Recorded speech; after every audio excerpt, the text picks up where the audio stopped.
সুউচ্চ পাহাড়চূড়ায় বসেছে আনন্দের হাট। গ্রামবাসী মিলেমিশে রীতিমতো উৎসব করে গরুর নাড়ি ভুড়ি রক্ত চামড়া দিয়ে করছে ভুড়ি ভোজ। ক্রিস্তং পর্বতচূড়ার নিচে অবস্থিত পাদইপাড়াতে শুভ্র মেঘের দল এসে বিশ্রাম নেয়।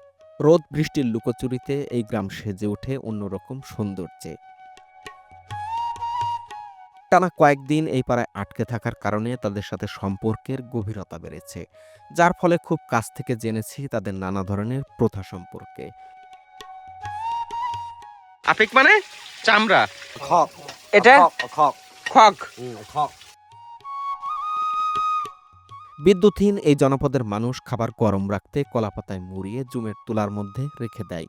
এছাড়াও তাদের শিকার পদ্ধতি জানার পাশাপাশি পরিচিত হয়েছি দৈনন্দিন কাজে ব্যবহৃত নানা উপকরণের সাথে।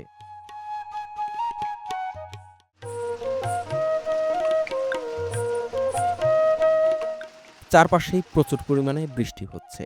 আজ কয়েকদিন হলো আমরা এই পাড়ায় এই ময়না পাখিটির মতোই আটকা পড়ে আছি। অনেকটাই শুয়ে বসেই যাচ্ছে আমাদের দিন। আরও একটি সকাল হলো, সবাই ঝোপঝাড়ে যাচ্ছে প্রকৃতির ডাকে।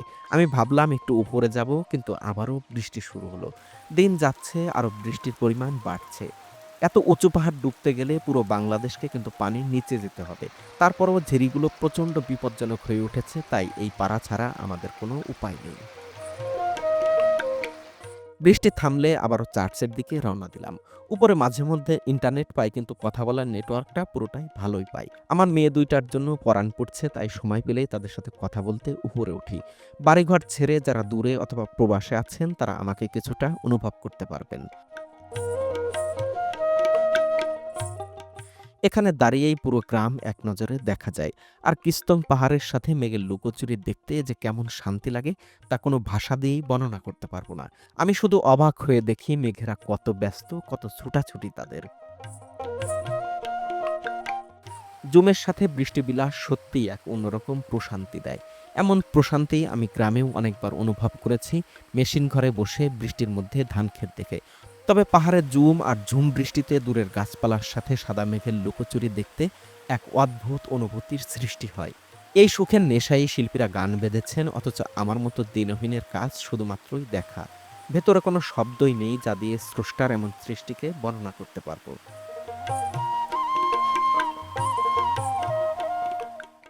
গ্রামটির অবস্থান একদম মেঘের কোলে। মেঘেরা চারপাশ ঘিরে রেখেছে এবং ঘরের চালের উপরে মেঘ। গুড়ি গুড়ি বৃষ্টি হচ্ছে।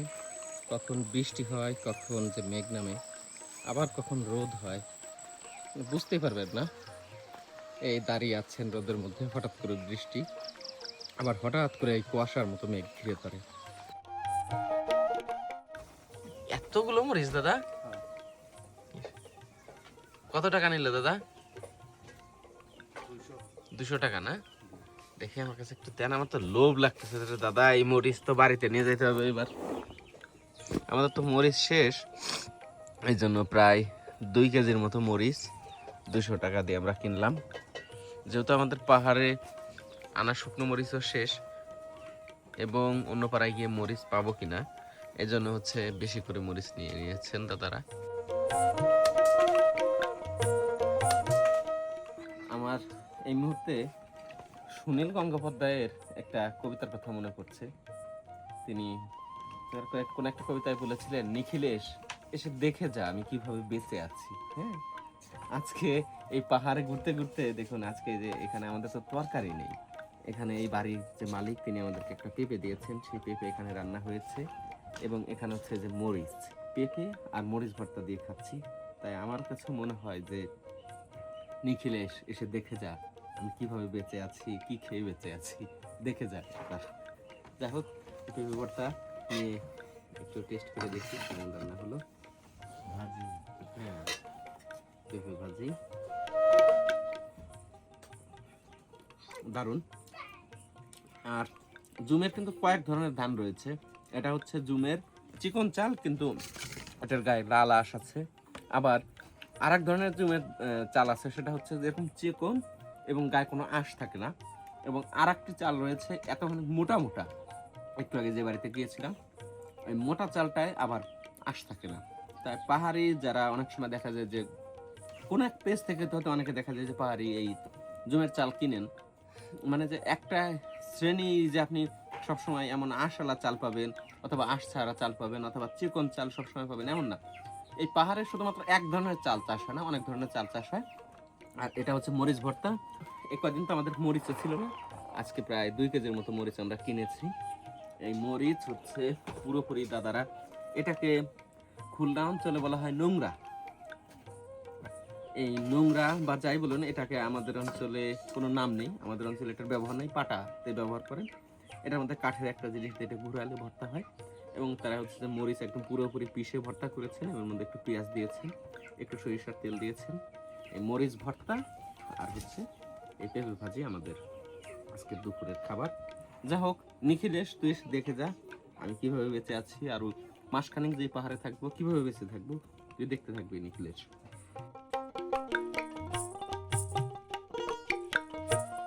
এই পাশে একটি ঘর রয়েছে, এটিকে আমাদের অঞ্চলে বলা হয় ঢেকি ঘর। এই দেখুন এখানে একটি ঢেকি রয়েছে, এখানে যে ঢেকিটি রয়েছে এই ঢেকি আমাদের অঞ্চলে যে পদ্ধতিতে ঢেকি তৈরি করা হয়, অর্থাৎ এই পাশে এবং এই পাশে খুব বেশি জায়গা রাখা হয় না, ঢেকি ছোট হয় এবং এখানে পাড়া দিলে তাহলে কি হয় যে এইখানে যে সায়েন্স বা টেকনোলজিটা কাজ করে, তখন হচ্ছে যে এই তখন ছোট হলে ওই পাশে সামান্য চাপ দিলে এই পাশে অনেক উঁচু হয় এবং এই অংশটা আরেকটু ছোট রাখলে এটা এখানে হয়তো আরও দ্রুত হতো। ঢেকি আমাদের গ্রাম বাংলা থেকে অনেকটাই হারিয়ে গেছে, খুব একটা দেখাই যায় না। তবে এই পাহাড়ি যারা রয়েছেন তাদের কোনো পাড়াতে আমি ঢেকি দেখিনি। তারা যে বংশ পরম্পরায় যেভাবে ধান থেকে চাল বের করেন সেটাতেই তারা অভ্যস্ত। এই ঢেকি হয়তো কেউ একজন শহরে দেখে এসে গ্রামে এনেছিল, কিন্তু এটির ব্যবহার আছে বলে খুব একটা আমার মনে হচ্ছে না। যা হোক, ঢেকি নিয়ে যেহেতু কথা আসলো, এইখানে হচ্ছে ফরিদপুর অঞ্চলে এই যে জায়গাটি রয়েছে এই জায়গাটিকে বলা হয় নোট। এখানে হচ্ছে চাল দেয়া হয় এবং এটাকে বলা হয় হচ্ছে চুরুট, অর্থাৎ এটা হচ্ছে যে আঘাত করে, নোট চুরুট এবং উঠানামা করে, মাঝখানে যে একটা দেয়া থাকে এইগুলোকে বলা হয় কাতলা। আমাদের বাড়িতে যখন ঢেকেছিল শুরুতে তখন হচ্ছে যে এই কাতলা তৈরি করা হতো হচ্ছে যে জিকা গাছ বলে আমরা, সেই জিকা গাছ দিয়ে, এবং পরবর্তীতে সিমেন্ট দিয়ে আমার মা 2টি কাতলা তৈরি করেছিলেন, এখনও আমাদের বাড়িতে আছে। এর পাশাপাশি এইখানের যে নোটটি রয়েছে এই নোটটি হচ্ছে একদম, এই নোটটি খেয়াল করুন নামি মামা একটু এদিকে আসো, এই নোটটি তৈরি করা হচ্ছে একদম কাঠ দিয়ে। এখানেও একটি কাঠের যে অংশ রয়েছে সেই কাঠ, এটাকে গোল করে এখানে এই নোটটি তৈরি করা হয়েছে। আমাদের অঞ্চলে একটা সময় আমি যখন ছোট ছিলাম তখন দেখতাম হচ্ছে যে এই নোট তৈরি করা হতো একদম সরাসরি মাটিতে। পরবর্তীতে যখন এই সিমেন্ট আসতে শুরু করলো তখন একটু পাথর সিমেন্ট দিয়ে এই নোটগুলো তৈরি করা হয়েছিল। আস্তে আস্তে তো টেকনোলজি, মানুষ আসলো, মাটি থেকে সিমেন্টে আসলো, কিন্তু সেই সিমেন্টের যে টেকনোলজি সেটা বেশি দিন স্থায়ী হয়নি। কবিতাওয়ালা আজিবর মণ্ডল ভাইয়ের ভিডিও নিশ্চয়ই আপনারা অনেকেই দেখেছেন। তিনি একটি সাক্ষাৎকারে বলেছেন কবি এবং কবিতার কোনো দেশ হয় না, তবু বলতে হয় জীবনানন্দ দাশের বনলতা সেন শুধুমাত্র বাংলার কবিতা। বান্দরবানের পাহাড়ের ভেতরে মেঘেরা যেভাবে শুভ্রতায় সাজিয়েছে, এই বাংলা না দেখলে সত্যিই আমার জীবনে অনেক কিছুই না দেখা থেকে যেত। এই সবুজ আর শুভ্রতা যেন বারবার স্মরণ করিয়ে দিচ্ছে আমাদের দেশ অনেক বেশি সুন্দর। তোমাদের কি খাবার আয়োজন? এই চাল কুমড়া, এটা কি টক লাগবে না? এটা মিষ্টি হবে? এটা চাল কুমড়া পেকে গেছে একদম, বীজ বের করে নিছে না? এটা আমাদেরকে দিছে খেতে। কালকে রাতে আমরা কি খাইছি দাদা? পেঁপে, আজকে চাল কুমড়া। আর কি কাঁকড়া? কাঁকড়া রান্না করবে কে? সুমন, বাবুর্চি সুমন। সঞ্জয় দাদা কি এবার রান্না করবেন আমাদের জন্য? জানি না দাদা। সঞ্জয় দাদা কি ফাঁকিবাজ হয়ে গেছে? সঞ্জয় দাদা আপনার কি হয়? আমার ভগ্নিপতি। ভগ্নিপতি, বোন বিয়ে দিছেন? সঞ্জয় দাদাকে ভালো করার মন্ত্রটা আমি বলে দেবো? বলে দেন। নগাছাগা গুণবাই গুণমন্ত্র কিছু নাই, নজানা মুন্সি নজানা নয়, পারালা পুজি মুত্তাং নাং ওয়াং চপা ছু ছু। আজকের রেসিপি কি তাহলে? আজকের রেসিপি হচ্ছে কুমড়া, সাদা কুমড়া জুমের। হ্যাঁ, এটা হচ্ছে বিন্নি কুমড়া আর কি। এটা খাওয়ার সময় দেখবেন এটা বিন্নি চালে স্মেল বাইর হবে। আচ্ছা এটা কি টক লাগবে না? না, তা চাল কুমড়ার সাথে খাইতেছিলাম, বললেন যে টক লাগে। ওটা অতিরিক্ত পাইকা গেলে, অতিরিক্ত পেকে গেলে না? ওটা হচ্ছে অতিরিক্ত রাখে কি জন্য ওনারা হচ্ছে শুকরকে খাওয়ায় আর কি। আর আচ্ছা। এটা এখনো টাটকা আছে। এটা কিন্তু গত বছরের তারা, হ্যাঁ, গত বছরের এখন আছে। গত বছরের। আচ্ছা মানে এখানে দুই ভাবে রাখে, কিছুটা শুকরের জন্য কিছুটা মানুষের জন্য। আচ্ছা আচ্ছা, যেটুকু একটু কম পাকা সেটা মানুষের, হ্যাঁ। বেশি পাকলে শুকরের। কিন্তু বীজ তো দুইটারই সংরক্ষণ করে, তাই না? হ্যাঁ, নাকি প্রতি বছরে হাইব্রিড বীজ এনে লাগায়? না প্রতি বছরে আপনার একই বীজ। একই বীজ না? হ্যাঁ। বুঝতে পারছি। হাইব্রিড তো অনেক কিছু আছে দাদা এখানে। জমি যেগুলো তো এগুলো হাইব্রিড ফার্মে করে। জুমের কোনো কিছু হাইব্রিড হয় না, না? জমি হাইব্রিডটা হয়। বুঝতে পারছি। হ্যাঁ, জুমে মারফাটা স্থানীয়, চিনারগুলা স্থানীয়, ধানের বীজ স্থানীয়। তাহলে ওই সঞ্জয় দাকে বলেন আমাকে মারিস না। আমাকে মারিস না সঞ্জয়, আমারে মারিস না রে ভাই, আমি মরে যাব। আমি মরে যাব। সেই আল্লাদি ক্যারেক্টার আমাদের। হ্যাঁ দাদা, এই দাঁত ধার দেওয়ার মন্ত্রটা কি দাদা? এটা মন্ত্র নাই দাদা। আর একটা মন্ত্র দেন দাদা আজকে। ওং সাইনা বিদা সাং সাং সাং সুমি যাও গিল একবারে নওয়া দিলে লারে লারে গিল ওং কেটে না যায়। কেটে না যায়। হ্যাঁ, পরশুদিন রাতে দাদারা গুনে আমাদেরকে 6টি কাঁকড়া উপহার দিয়েছিলেন। আজ সেই কাঁকড়াগুলো রান্না হচ্ছে। আমাদের কাছে সব ধরনের মশলা থাকায় এটাকে বাঙালি পদ্ধতিতেই রান্না করা হচ্ছে।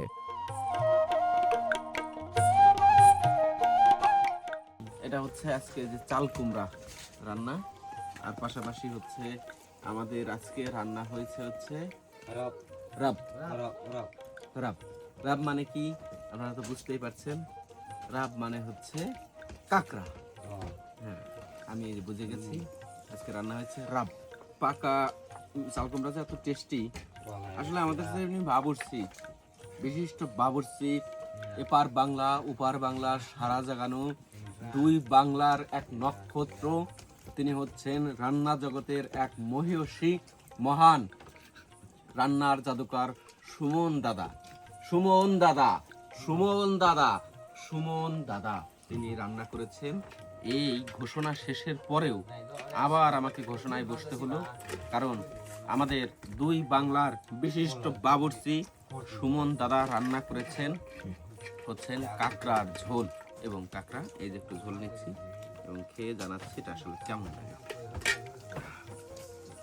ফার্স্টেই হচ্ছে এই সেই যন্ত্র, যে যন্ত্র দিয়ে আমার মনি দাদার হাত কেটে দিয়েছিল না দাদা, এই জন্য আমি রাগ করে খাচ্ছি। ওনারা যখন কট কট কট কট করে শব্দ করছিল, নাপ্পি না দেওয়া থাকলে সেটা আমি খেতাম, কিন্তু এটা দারুণ স্বাদ হচ্ছে। আর সুমন দাদার রান্না মানেই দারুণ কিছু। সুমন দাদার রান্না মানে হচ্ছে সঞ্জয় দাদার ফাঁকিবাজি।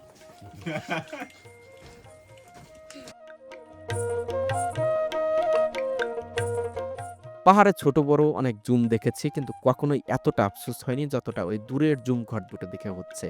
সূর্য ওঠার আগে যদি ঘুম থেকে উঠে লাজুক মেঘের ভেতরে খালি পায়ে হাঁটতে পারতাম, আর আমার পাতলা গেঞ্জের ভেতর দিয়ে হিমেল জলবিন্দু প্রবেশ করত, আমি মনে হয় সুখের সাগরে ভাসতাম। পাখির মতো যদি আমার দুটি ডানা থাকতো, তাহলে আমি উড়ে গিয়ে বসতাম ওই পাশের গাছের ডালে। এই পাড়া থেকে মাত্র কয়েক ঘন্টা হাঁটলেই বসিংপাড়া। বসিংপাড়ার জুম দুটির উপরে সারাদিন সাদা মেঘ এসে ভিড় করে। মনে হয় ক্লান্ত মেঘেরা এখানে এসে বিশ্রাম নিয়ে আবার নব উদ্যমে ছুটে বেড়ায়। পান্ডু, শিবু শিবু, এ তামাক কি নিজের জমির দাদা না কেনা? নিজে বানাই, আমি সব মেয়ে এটা কি ছোটবেলা থেকেই খান? একদম ছোটবেলায়? ডিং দাদা, দিন দিন মজা হোক। ইয়ো ইয়ো, ইয়াং ইয়াং না? ইয়াং ইয়াং মানে কি ভালো লাগতেছে? হয় আর ডিং ডিং মানে মিষ্টি। মিষ্টি। এটা কি ডিং ডিং? আমরা আছি কৃস্তং পর্বতচূড়ার একদম নিচে। এই চূড়াতে প্রতিদিন অসংখ্য পর্যটক সামিট করতে আসে। কেন যে তারা এত কষ্ট করে এত উপরে ছুটে আসে সেটা নিচে দাঁড়িয়েই অনুভব করতে পারছি। আমাদের গাইডের তথ্য অনুযায়ী থানচির সবচেয়ে উঁচু পাড়া হচ্ছে এই পাদুই পাড়া। এখান থেকে একটু উপরে দিনভর মেঘ থাকে আর মাঝে মধ্যেই পুরো পাড়াকে শুভ্র অন্ধকারে ঘিরে ফেলে। কয়েকদিন ধরে আটকা পড়ে থাকলেও কখনোই বিরক্ত হচ্ছি না। যে মেঘ খুঁজতে এত পথ হাঁটতে হয় সেটি যদি হাত বাড়ালেই ছুঁয়ে দেখা যায় তাহলে আর কি লাগে। আবারও একটি সকাল হলো, আমাদের ঘরের সামনের ঘরটিতে দিদি রান্না করছেন। কয়েকদিনের মধ্যেই এই দিদি এবং দাদার সাথে আমাদের বেশ সখ্যতা তৈরি হয়েছে, তাই তাদের রান্নাবান্নার আয়োজন দেখতে একটু উপরে উঠলাম দিদির মাচানে। কচু তরকারি এটা না দিদি? কচু ভাত রান্না হয়ে গেছে, আগে তরকারি রান্না করবেন। জমে যাবেন না? সকাল 6টা বাজে, এই মুহূর্তে মোরগ ডাকাডাকি করছে। আর এর আগে যে দিদিদের রান্না হয়ে গেছে, অনেকের রান্না শেষ, জমে চলে গেছেন।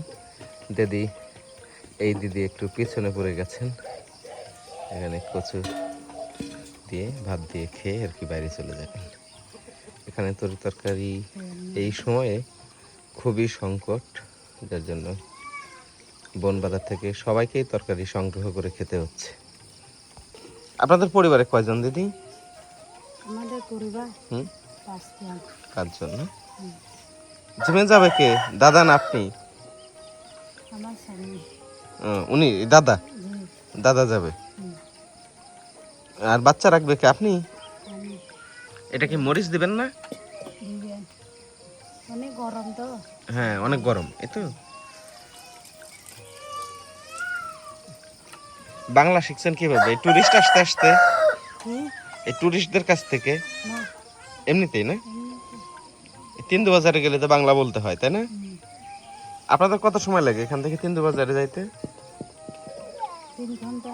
3 ঘন্টা। হুম, কলা নিয়ে যান আপনারা? না, তাহলে আমাদের তো বাগান নেই তো। আচ্ছা, জুম করছে। জুম নিয়ে যান। মারফা, চিনার গোলা। ধান বিক্রি করেন? না, ধান নিজেদেরই লাগে, তাই না? হুম, থ্রুং কেমন আছো? নাম থ্রুং না?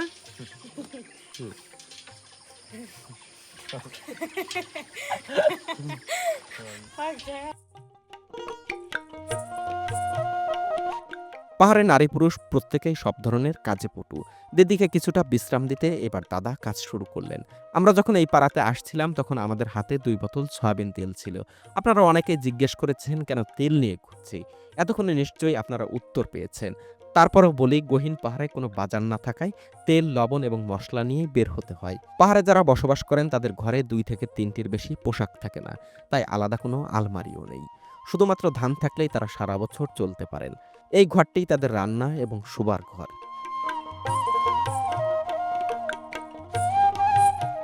আমাদের সামর্থ্য অনুযায়ী আমরা প্রাথমিক চিকিৎসা সামগ্রী দিয়েছি।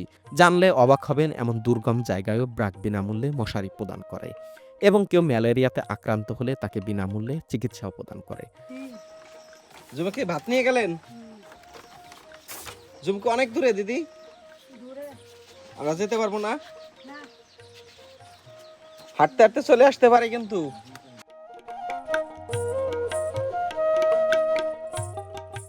এখন সকাল 11টা বাজে, ঘুম থেকে উঠেছি প্রায় সকাল 6টার দিকে। এখানকার যে শিশুরা রয়েছে এদের মধ্যে গতকাল সন্ধ্যায় আমাদেরকে কয়েকটি লটকন দেওয়া হয়েছিল। আমি জিজ্ঞেস করেছিলাম যে এই লটকন কোথায় পাওয়া যায়, ওরা বলেছিল জুমে। ওদের ভাষায় এই জুমে যেতে 3 ঘন্টার মতো লাগে, যে জুমে আমাদের যেতে প্রায় 1 দিন লাগবে। এত দূরে গিয়ে সেই ছোট্ট বন্ধুদের সকালবেলা বলেছি যে আমাদের তো লটকন খেতে ইচ্ছা করে, তো ওরা বলছে যে ঠিক আছে তাহলে আনিয়ে দেবো। ভাষার একটা ব্যারিয়ার আছে, কিন্তু ওরা সেই ব্যারিয়ার ভেঙে ওই যে ওরা চলে এসেছে। আসো, ওই যে ওরা ওখানে অপেক্ষা করছে যে লটকন নিয়ে কখন আসবে।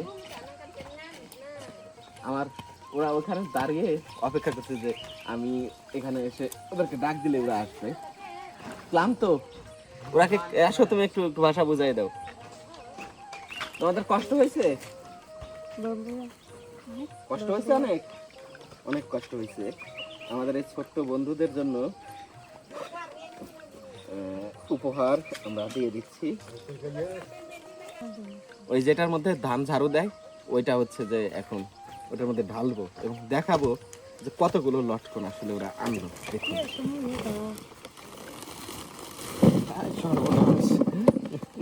একদম গাছে থেকে ছিঁড়ে এতগুলো লটকন নিয়ে এসেছে। মানে ভালোবাসা যে কত বেশি। ওরা আমাদেরকে, ওরা ভাষা বোঝে না, ওরা ভাষা বোঝে না। আমরা কথা বললে ফ্যাল ফ্যাল করে তাকিয়ে থাকে, কখনো হাসে, কখনো একটু মন খারাপ করে হাসে, বেশিরভাগ সময় শুধু হাসে। মানে ওরা বোঝে, যেমন আমরা হিন্দি সিনেমা দেখি, ইংরেজি সিনেমা দেখি, বুঝি, কিন্তু আবার ইংরেজিতে কথা বলতে দিলে আমরা কিন্তু বলতে পারবো না, কিন্তু ওরা আমাদের কথা বুঝে, তাই ওরা বলতে পারে না। তা আমাদের এই ছোট্ট বন্ধুদের একটু ধরো তো ভাইয়া, এইটা একটু ধরো। টাকা পয়সা যাই থাক, দেই না দেই, বড় বিষয়টা হচ্ছে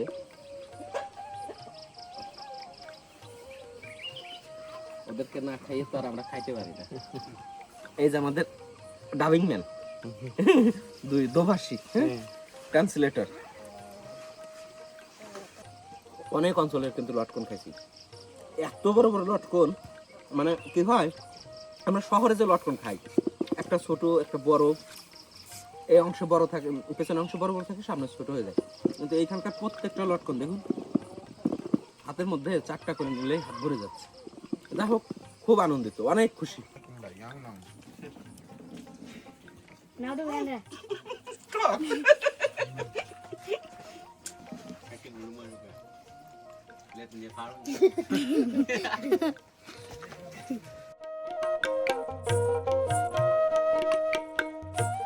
এখানে মেঘ এতটাই সাদা যে আশেপাশের সবুজ গাছপালাকেও কালো দেখাচ্ছে।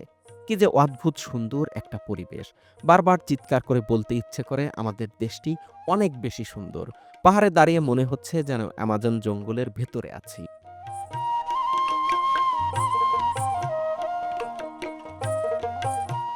দুপুর 12টা পর্যন্ত রোদ্দুজ্জ্বল আবহাওয়া থাকলেও আবার বৃষ্টি শুরু হলো। এই পাড়াগুলো বৃষ্টিতে একদম স্নাত হয়ে পুরোপুরি সজীব হয়ে ওঠে। এটা এই পাখির নাম কি, যেটা যে মারা হয়েছে? মুরগি। ও, এটা মুরগি না? হ্যাঁ এমনিতে পাখি মারেন না আপনারা? পাখি ধরেন? হ্যাঁ ধরেন। আচ্ছা, এটা তো বাঁশের ঝুড়ি না? হুম। এটাকে আপনাদের ভাষায় কি বলেন দাদা? পম। পম? হয় পম। আচ্ছা আচ্ছা। আর এটা কি গাছেরই হয় নাম। নাম? হুম। বুঝতে পারছি। এখানে হচ্ছে যে এই যে কলা পাতা দিয়ে ভাত রাখা না, যাতে ভালো থাকে। হ্যাঁ বুঝতে পারছি। আর দেখি আর কি কি আছে। এটাকে আমাদের অঞ্চলে বলে শিকা, আপনারা কি বলেন এটাকে? এই যে ভাত ঝুলায় রাখা লঙ্কেন। দঙ্কেন। হুম। বুঝতে পারছি। এটা হচ্ছে কাঁঠালের বিচি। হুম। কাঁঠালের বিচি খান? হ্যাঁ। আর এটা হচ্ছে বিন্নি চাল। আর এটাকে কি বলেন দাদা? ক্লাইপো। ক্লাইপো। হ্যাঁ। আর এই যে যে তুলা রয়েছে, লা। লা, হ্যাঁ। এটা কি আপনাদের নিজেদের জুমের না কিনে না? জুমে জুমে। জুমের না? হ্যাঁ। এটা হচ্ছে লা। লা। এটা দিয়ে হচ্ছে পোশাক বানান না? হ্যাঁ। পোশাক বানান, তারপরে হচ্ছে থামি বানান। হ্যাঁ কাপড়া বানায়। কাপড়া বানায়, থামি বানায়। হ্যাঁ। বুঝতে পারছি। আর এর ভিতরে ভাতও রেখে দেন ওই দিয়ে না? হ্যাঁ। কলা পাতা দিয়ে ভাত রাখেন? হ্যাঁ। বেশি সময় ভালো থাকে, এটা গরম থাকে বেশি। হ্যাঁ। বুঝতে পারছি। ওনারা হচ্ছেন এই যে দেখুন, এই যে কলা পাতা আছে, যখন ভাত অনেক সময় রাখার দরকার হয় তখন এর ভিতরে ভাত রাখেন। এই দেখুন, বলতে না বলতেই এই যে দেখুন, এই যে ভাত রাখছে এবং বেশ গরম। নিশান হাত দিয়ে দেখো কত গরম, মানে রাত্রে রাখছে, হাত রাখা যায় না। হ্যাঁ, এত গরম এখানে। এই এনারা হচ্ছে তুলা দিয়ে ভাত রাখেন। তুলা উপরে রাখলে তখন এই হচ্ছে তাপটা বাইরে আসতে দেয় না, ভেতরেই জমা থাকে। এটা তো অনেক ভালো বুদ্ধি দাদা। হ্যাঁ অনেক ভালো। কিভাবে শিখলেন এটা? হ্যাঁ। এই বুদ্ধি কিভাবে শিখছেন? আস্তে একদম ছোটবেলা থেকেই দেখেন না এটা এরকম? হ্যাঁ। আচ্ছা আচ্ছা। এটাকে কি বলেন আপনারা? Tim. টিম। Tim. আচ্ছা আচ্ছা, ছোট কোদাল। Motok mo. Tim. আমাদের অঞ্চলে বলে এটাকে টেঙ্গি। Tim. আমাদের অঞ্চলে কি বলে জানেন দাদা? Ah, টেঙ্গি। tinggi. টেঙ্গি, হ্যাঁ। এটা আমাদের টিঙ্গি। আপনারা বলেন টিম। Tim. টিম। আমরা যে বাড়িতে আছি আজ তাদের খাবারের আয়োজন হচ্ছে বাঁশকুড়ুল। পাহাড়ে খাবারের তালিকায় এই খাবারটি নিয়মিতই থাকে। বছরে 3 মাস জমির ফসল থাকায় তখন তুলনামূলক কম খেলেও এখন প্রতিটি বাড়িতেই চলছে বাঁশকুড়ুল রান্না। পাহাড়ে আরও একটি বিষয় লক্ষণীয় যে প্রতিটি বাড়িতেই সবাই কাঠের টুকরো জ্বালানি হিসেবে ব্যবহার করেন। লোকালয় থেকে পাহাড়ি জঙ্গল কাছাকাছি হওয়ার কারণে সহজেই তারা এগুলো এনে মজুত করে রাখতে পারে। শীতকালে যখন জমির কাজ শেষ হয়ে যায় তখন নারী পুরুষ সবাই কাঠ সংগ্রহ করতে বের হয়ে যান। দাদা, বাদাম আপনিও পুরানো শিখে গেছেন? কে শিখা দিছে আপনাকে? না আপনি আগেই পারতেন? আগেই পারতেন না? সে ব্যাং কই দাদা? খেয়ে ফেলছেন? কই? হ্যাঁ, এই যে রাত্রে সেই ব্যাং রেখে দিছে, একদম শুকায় গেছে তো দাদা।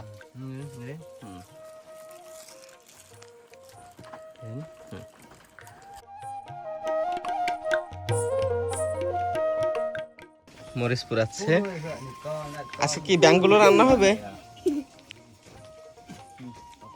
আচ্ছা, খাবার কি শুধু বাঁশকুড়ুল ভাই?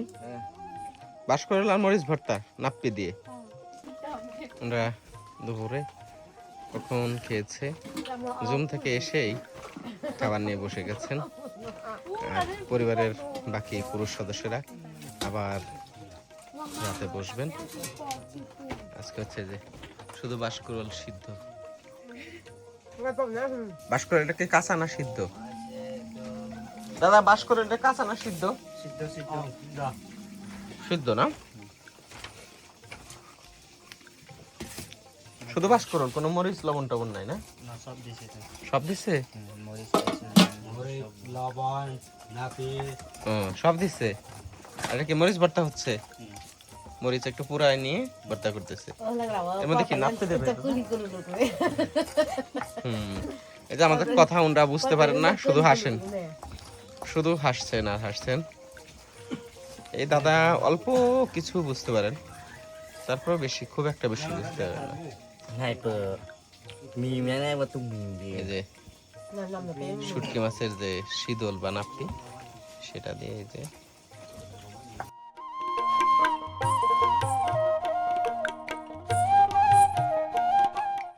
এটা তাহলে কি হচ্ছে? মরিচ লাকসু? লাকসু মানে কি ভর্তা? আচ্ছা আচ্ছা, মরিচ নাপ্পি দিয়ে লাকসু। লাকসু করেছে, হ্যাঁ। আমরা যে ঘরে আছি এই ঘরেই পাড়ার সবাই এসে আড্ডা দেয়। আজও একটি মুরগি খাওয়ার জন্য আয়োজন চলছে। আমরা কয়েকদিন ধরে হন্যে হয়ে একটি মুরগি খুঁজছি, কিন্তু পাচ্ছি না। মাংস কাটার পর এবার বাড়ির মালিক লাঠি দিয়ে নারী ভুঁড়ির ভেতরের ময়লা পরিষ্কার করে নিচ্ছেন। আজ আপনাদেরকে একটি তথ্য দেই, শুনলে চমকে উঠবেন। যারা ঘাইরে মাছ ধরেন তারা আগে মুরগির নারী ভুঁড়ি ফ্রিতে আনতে পারলেও এখন তাদেরকে কিনে আনতে হয়, কারণ শহরে অনেক বটের দোকানে গরুর পটের ভেতরে মুরগির নারী ভুঁড়িও দেয় তারা। ওনারা যখন মুরগি জবাই করেন তখনই নারী ভুঁড়ি এবং রক্ত আলাদা করে রাখেন। নারী ভুঁড়ি পরিষ্কার করে রেখে দেন এবং রান্নার শুরুতেই রক্ত দিয়ে দেয়। পাহাড়ি রান্নার কৌশল একদম জলের মতো সহজ। জাস্ট সবকিছু একবার মাখিয়ে বসিয়ে দিতে পারলেই হলো। এরপর যত ধরনের মশলা প্রস্তুত হবে তা নামানোর আগ পর্যন্ত দিয়েই যেতে থাকবেন।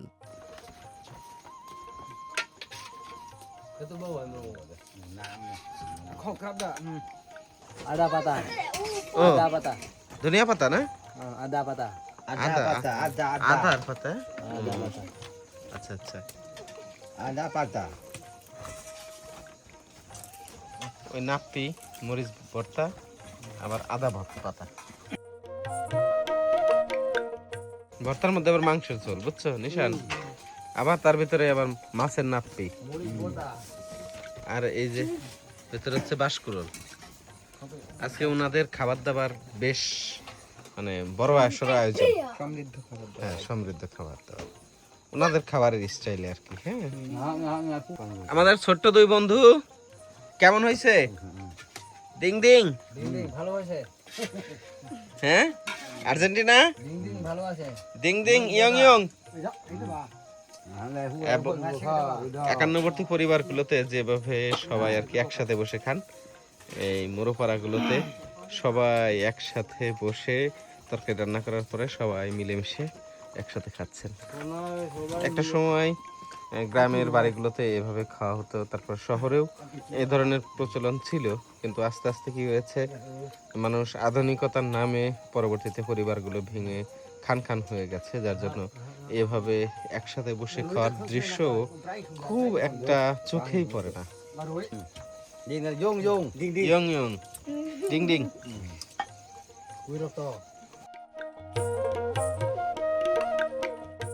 এই মুরগির তরকারি আমাদেরকে খাওয়ার জন্য আমন্ত্রণ জানিয়েছিলেন, যদিও আমাদেরকে দাওয়াত দিয়েছেন, কিন্তু আমাদের ধর্মীয় বিধিনিষেধ এবং রুচির কারণে আমরা খেতে অপারগতা জানিয়েছি। আপনারা যারা পাহাড়ে ঘুরতে আসবেন তাদেরকে একটা টিপস দেই, পাহাড়িরা আপনাকে 1-2 বার প্রতিটি খাবার অফার করবে। আপনার যদি মন না চায় তাহলে খাবেন না, কিন্তু গালে নিয়ে ফেলে দিলে তারা প্রচণ্ড মাইন্ড করে। আগে থেকেই যদি মানা করে দেন তাহলে কিছুই বলবে না এবং মনও খারাপ করবে না।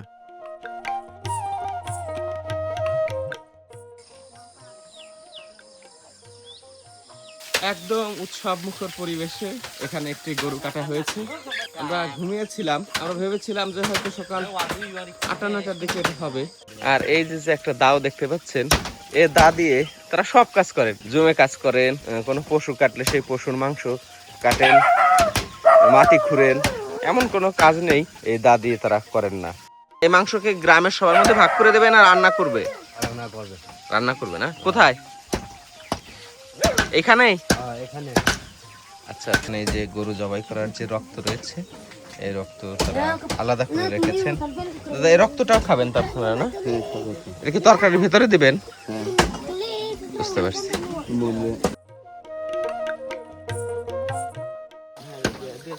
পাড়ার সবাই আজকে মোটামুটি সেজে উঠেছে, যেহেতু গ্রামে একটি উৎসব। একদিকে মাংস কাটাকুটি চলছে, অন্যদিকে বাকিরা নাড়িভুড়ি থেকে বজ্র পরিষ্কার করে নিচ্ছেন।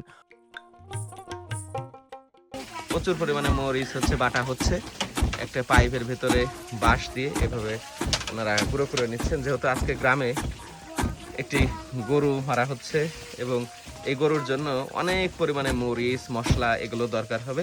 এই জন্যই দেখুন, এই দেখুন এখানে 1 প্লেট মরিচ অলরেডি বেটে নেওয়া হয়েছে এবং পাশে এই যে গরুটির রক্ত।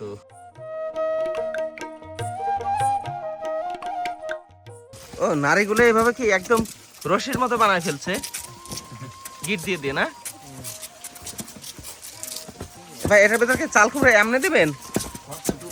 দেখুন কিভাবে চাল কুমড়া একদম ছোট ছোট ছোট ছোট করে কেটে মাংসের মধ্যে একবারে দিয়ে দিচ্ছে।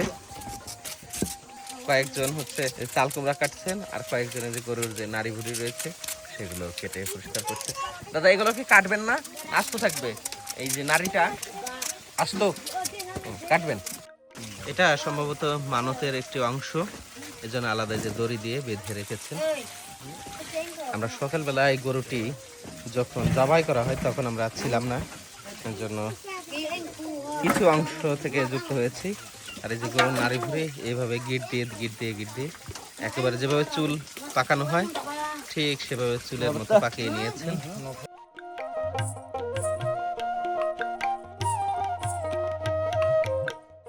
সবাই হাতে হাতে কাজ করার কারণে সবকিছুই এত দ্রুত হয়ে যাচ্ছে যে বলার মতো নয়। এই যে হাড়ি নিয়ে চলে আসছেন। মূলত আজকে সকালবেলা থেকেই যে কার বাড়ি, দাদার বাড়ি রয়েছে, সেই বাড়িতে 4-5 জন লোক ধান বাঁধছেন। ওখানে নারীদের গায়ে পোশাক ছিল না, অধিকাংশ নারীরই, এজন্য সেখানে আমরা ভিডিও করিনি।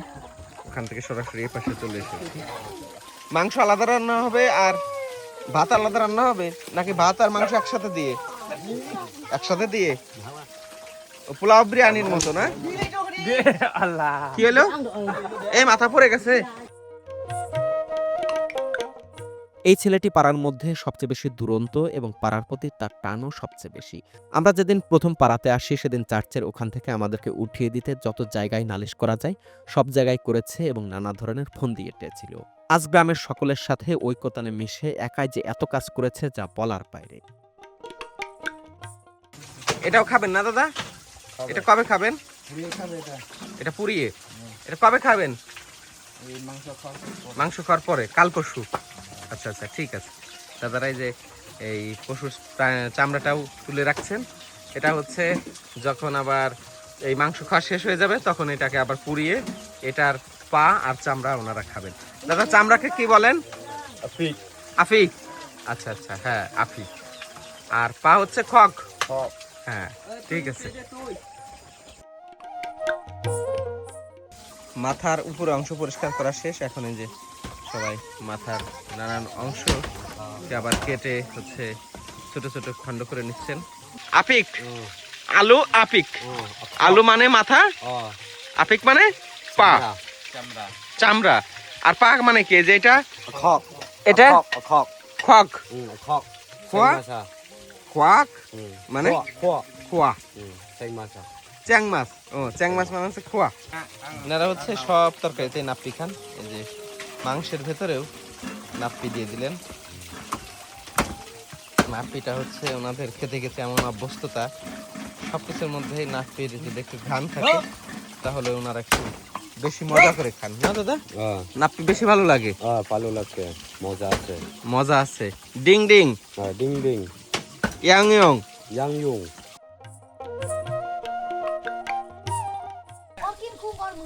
একদম ভোর থেকে এখানে সবাই গ্রামবাসী একত্রিত হয়েছেন।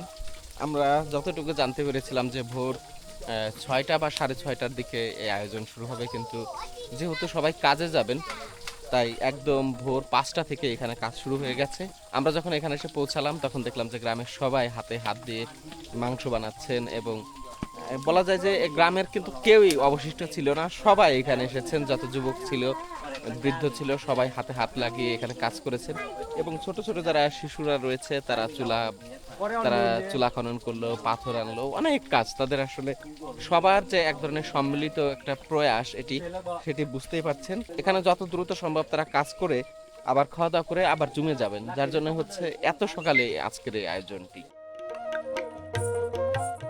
গরু জবাই করে রাখার পরে যে রক্তটা অবশিষ্ট ছিল সেই রক্তটা ওনারা আবার একটি পাত্রে সংরক্ষণ করেছিলেন। সেই পাত্র যে রক্ত, সেই রক্ত নিয়ে এখন হাজির হয়ে গেছেন।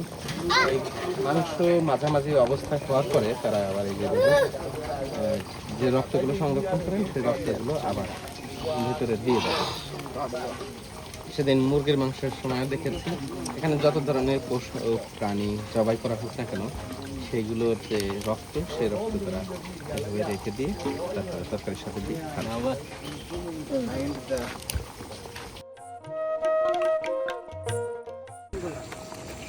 মাংসের মধ্যে চালের যে গুঁড়া, সেই গুঁড়া মাখিয়ে এনেছেন, এখন আবার সেটা দিয়ে দিচ্ছেন।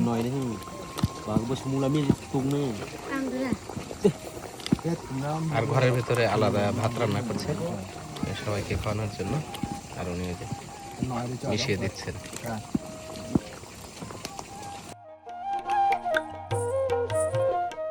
ইনি হচ্ছেন আমাদের কারবারি দাদা। কারবারি দাদা হচ্ছেন, তার পরিবারের সবাই অসুস্থ ছিল, এই জন্য এই গরুটি জবাই করে পরিবারের সবাইকে খাওয়ালো। দাদা, গরু কত টাকা নিল? 19,000। এই গ্রামের সবাই খাবে আজকে খাবার, এই তো? আচ্ছা আচ্ছা, পরিবারের সবাই কি সুস্থ হচ্ছে? কিছুটা সুস্থ হয়েছে? আচ্ছা আচ্ছা, সুস্থতার জন্য হচ্ছে উনি গ্রামবাসীকে সবাইকে একসাথে খাওয়াচ্ছে। যতগুলো ধর্ম রয়েছে প্রায় সব ধর্মেই মানুষ যখন বিপদে পড়ে তখন সেই ধর্মের যিনি স্রষ্টা রয়েছেন সেই স্রষ্টার কাছে একটি পশু উৎসর্গ করার মাধ্যমে মানুষ নিজেদের কল্যাণ খুঁজে পায়। নিশান, এটা তো প্রত্যেকটা ধর্মেই তো মানুষ বিপদাপদে পড়লে কোনো একটা উপাসনালয়ে গিয়ে একটা পশু, আমরা যেমন মুসলিম ধর্মে দেখা যায় যে অনেক মসজিদে গিয়ে একটা খাসি, একটা ছাগল দিয়ে আসি, সদকা দেই। হ্যাঁ, সদকা দেই। হিন্দুরাও এটা অন্য কোনো পশু দিয়ে করে, এরা হচ্ছে যে গরু দিয়ে করলো কারণ এরা খ্রিস্টান। কেমন লাগলো তোমার কাছে ব্যাপারটা?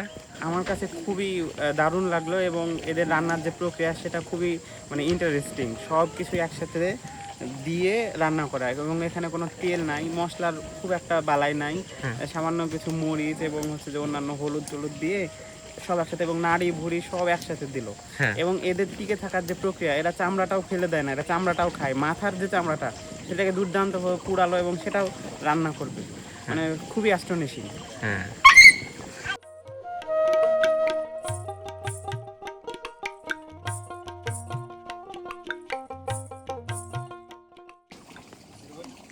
মাংসর কেমন স্বাদ হয়েছে এই যে আমরা লবণ টবণ টেস্ট করে নিচ্ছে। কেমন দাদা? Ding ding ding ding young young young young.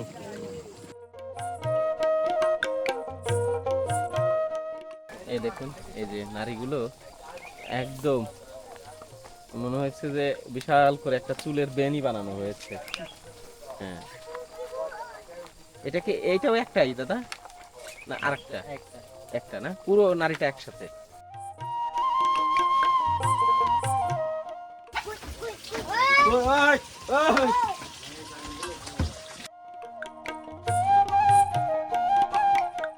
এই যে তম বা ঝুড়ি ভরে ভাত নিয়ে এসেছেন, যেহেতু গ্রামের অনেক মানুষ, অনেক ভাত, এই ঝুড়ি ভরা ভাত আর এবং এই হাড়ি ভরা হচ্ছে মাংস। সবাই এখনো যেহেতু রান্না হলো বিশ্রাম নিচ্ছে, তারপর হচ্ছে সবাইকে খাবার দেওয়া হবে এবং গ্রামের যারা ছোট ছোট বাচ্চা এরা ইতিমধ্যে খেয়ে নিয়েছে। আসছেন আগত অতিথিদেরকে কলা পাতা দেওয়া হচ্ছে এবং কলা পাতায় হচ্ছে সবাই খাবেন। সবাই কিছুক্ষণের মধ্যেই হাজির হয়ে যাবে। এখানে সব জায়গায় সবগুলো প্লেটে ভাত দিয়ে দেওয়া হচ্ছে। বাইরে সবাই অপেক্ষা করছে, সব প্লেটে ভাত তারপরে হচ্ছে তরকারি দিয়ে দেওয়া হয়ে গেলে তারপর সবাই খেতে আসবে। ও, এটা কেটে সবাইকে দেবেন না দাদা ভাগ করে? এটা ওই চুলের বেনি করার মতো বাচ্চা। আর ওখানে কি আদা? আদা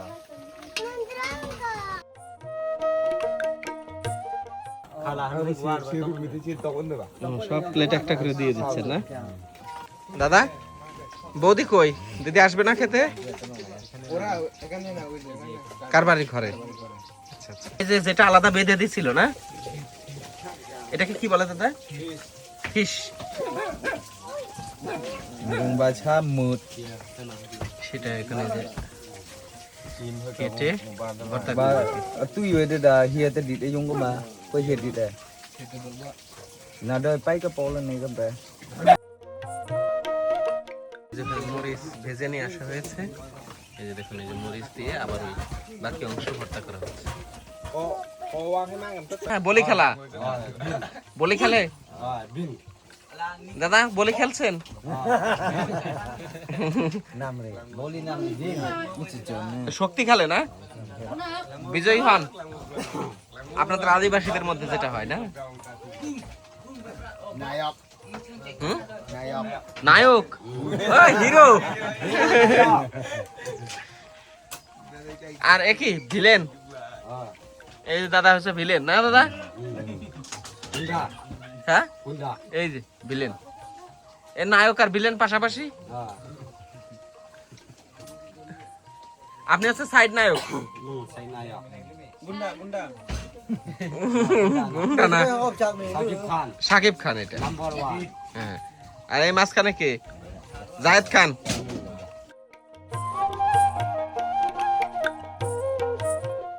মানুষের তুলনায় মাংস একটু বেশি, তার জন্য হচ্ছে আবার বাটিতে বাটিতে করে দুইজনের মাঝখানে এক বাটি করে দিয়ে দেওয়া হচ্ছে।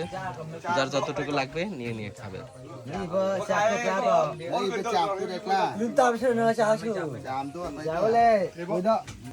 ইয়াংরিং দাদা, ডিং ডিং ডিং ডিং। ওই কনার দাদা, ডিং ডিং ইয়াং ইয়ং। অর্থাৎ এটা খুব সুস্বাদু হয়েছে এবং খেতে খুব ভালো লাগছে। ডিং ডিং মানে সুস্বাদু আর ভালো লাগছে হচ্ছে ইয়াং ইয়াং। সবাই মিলেমিশে খাচ্ছে, দারুণ একটি উৎসব দেখলাম, তাদের সুস্থতার জন্য একটি মানত দেখলাম। এখন আমরা ফিরে যাচ্ছি আমাদের ঘরের দিকে। আমাদের মুরগিটি আনা হয়েছে এবং পশ্চিম দিক দিয়ে এটাকে জবাই করা হচ্ছে। তামিম আর নিশান জবাই করছে। এখানে ওনাদের যে খাদ্য প্রক্রিয়া সেই প্রক্রিয়ার সাথে তো আমরা অভ্যস্ত না, এজন্য হচ্ছে যে আমরা আলাদা মুরগি কিনেছি এবং আমরা নিজেরা খাওয়া দাওয়া করবো। এই যে আমাদের মুরগিটি জবাই করা হয়ে গেছে এবং আজকের আমাদের বাবুর্চি আগে বরাবরের মতো হচ্ছে সুমন দাদা। ঈশান, পাহাড়ি মুরগি কেমন লাগবে খাইতে? আমি বেশ এক্সাইটেড, মুরগির মাসল বেশি। তাই না? হ্যাঁ। আর তোমার আমার মতো না, আমাদের মতো না, চর্বি আলার না। ওই তামিমের মতো কিছুটা। হ্যাঁ। হ্যাঁ, না ওই দাদার মতো। দাদা, এটার মধ্যে কি গোতাচ্ছেন? রসুন, মরিচ দিতে হবে না? আদা সব দিবেন না?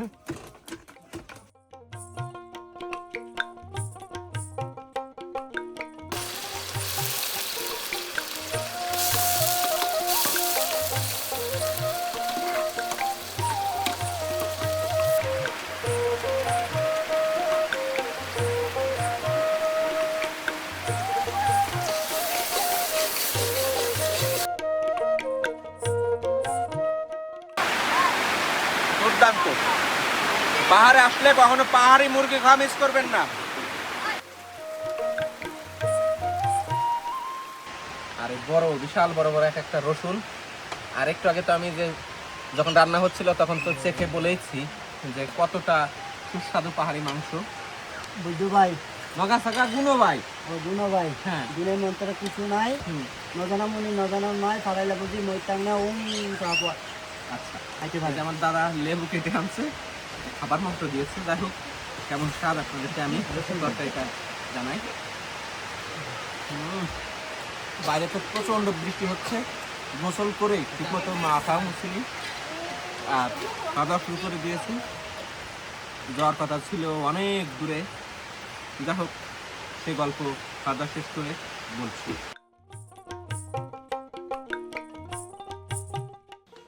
দাদা, থ্যাংক ইউ। এটা হচ্ছে আমার দুইটা মেয়ে আছে। ভিডিওর মধ্যে তো পরিবার সম্পর্কে আপনাদেরকে খুব একটা কখনো বলাই হয়নি। আমার একটা স্ত্রীও আছে, স্ত্রী না থাকলে তো মেয়ে আসতো না। দুইটা মেয়ে আছে, রাইসা রামিসা। ওরা একজনের 4 বছর, একজন 5 বছর। ওরা এগুলো পেলে খুব খুশি হবে। এই জন্য দাদাকে এসে বলেছিলাম, দাদা কয় টাকা লাগবে? দাদা বলছে না টাকা লাগবে না, ফ্রি। হ্যাঁ, তাই না দাদা? টাকা লাগবে না। এই যে এখনো বলতেছে। এই মানুষগুলো মানে ভাষার একটা আমাদের কি বলে যে ওই আমরা পড়ছি অবৈধ সাইটোপ্লাজম এই টাইপের কিছু একটা সায়েন্সে পড়ছি যে একটা ঝিল্লি থাকে যেটা দিয়ে পার করা যায় না, কিন্তু ওই অবৈধ ঝিল্লি দিয়ে আবার রস চলাফেরা করে। এই মানুষগুলোর সাথে আমরা যখন যোগাযোগ করছি, কথাবার্তা খুব একটা বোঝাতে পারছি না, কিন্তু মনস্তাত্ত্বিক যে একটা যোগাযোগ, ভালোবাসা, সেটা সবসময় আমাদের মধ্যে ট্রান্সফার হচ্ছে, আমরা যোগাযোগ করতে পারছি। পাশাপাশি খুব দুঃখের সাথে বলতে হচ্ছে যে আজকে আমাদের বুশিং পাড়ায় যাওয়ার কথা ছিল এবং সেখান থেকে আমরা আন্ধারমানিকের দিকে যেতে চেয়েছিলাম। একদিকে প্রচন্ড জোক, দ্বিতীয় হচ্ছে রাস্তাঘাটের অবস্থা খুব বেহাল, 3 নাম্বার হচ্ছে যে পাহাড় ধস হয়েছে কয়েকটি জায়গায়। তারাও বলছিলেন সেই জায়গা দিয়ে যাওয়া মানে বৃষ্টি হলে পাহাড়ে আপনারা যখন আসবেন, আমাদের সঞ্জয় দাদা তো খুব অভিজ্ঞ গাইড, সুমন দাদার এই পথগুলো চেনা, তারাও খুব একটা ঝুঁকি নিতে রাজি না যে পাহাড়ে তো ধস হলে একদম নিশ্চিত মৃত্যু। এর পাশাপাশি সেগুলো উতরে যেতে পারতাম, আরও কিছু অজ্ঞাত কারণে যেতে পারছি না। যাই হোক, এটা খুব খারাপ লাগে যে আমরা বাংলাদেশের মানুষ, বাংলাদেশে বসবাস করে আমরা সব জায়গায়, দেশের আভ্যন্তরীণ জায়গায় ঘুরতে যেতে পারি না। যাই হোক, আস্তে আস্তে যারা যুক্ত ছিলেন, কোনো একটা সময় সবই বলবো, যেদিন পৌঁছাতে পারবো সেদিন বলবো যে আসলে কি। তবে আমি শীতকালে হোক অথবা যে কোনো একটা সময়টাও জানানো এখন কঠিন, যেহেতু আবার যাব, হয়তো আবার একটা বর্ষায় অথবা শীতে অথবা জুম কাটার মৌসুমে, কোনো একটা মৌসুমে আমি আপনাদেরকে আন্দারমানিক দেখাবো। 4 দিন এক জায়গা থেকে একদম ওনারা মায়ায় পড়ে গেছে। ভাইয়া আসো। এই তামিম, তুমি তো ভাঙটি টাকার মালিক, 200 টাকা 300 টাকা 100 টাকার নোটের মালিক, তার জন্য 200 টাকা দাও। সে হচ্ছে আমাদের ছিল, কে যেন বলে, সব কাজের কাজই ছিল, সব কাজের কাজই, খালি বিপদে ফেলছে আমাদেরকে, আবার বাঁচাইছে। বিপদে যে ফেলতে পারে, মানে ওই আমাদের ইউনিভার্সিটির একজন টিচার ছিলেন, নাম খাদেমুল ইসলাম, উনি বলতেন যে সম্মান আমরা তাকেই করি যে বিপদে ফেলতে পারে এবং অথবা যে বিপদ থেকে উদ্ধার করতে পারে। তবু সম্মানিত মানুষ, বিপদেও ফেলতে পারে, বিপদ থেকে তুলতেও পারে। পাহাড়ে আপনারা এই 200 টাকাকে ছোট করে দেখবেন না, এই পাহাড়ে 200 টাকা খরচ করা অনেক কঠিন। এখানে 500 টাকা হলে মুরগি পাওয়া যায়, একটা মানুষ থাকতে 200 টাকা, মানে শহরে যে 2000 টাকায় থাকি সেখানে এখানে 200 টাকা, এবং এই 200 টাকায় অনেক কিছু পাওয়া যায়। 100 টাকা হলে 1 বস্তা লটকন পাওয়া যায়। যাই হোক, ভালো থেকো ভাই। হ্যাঁ,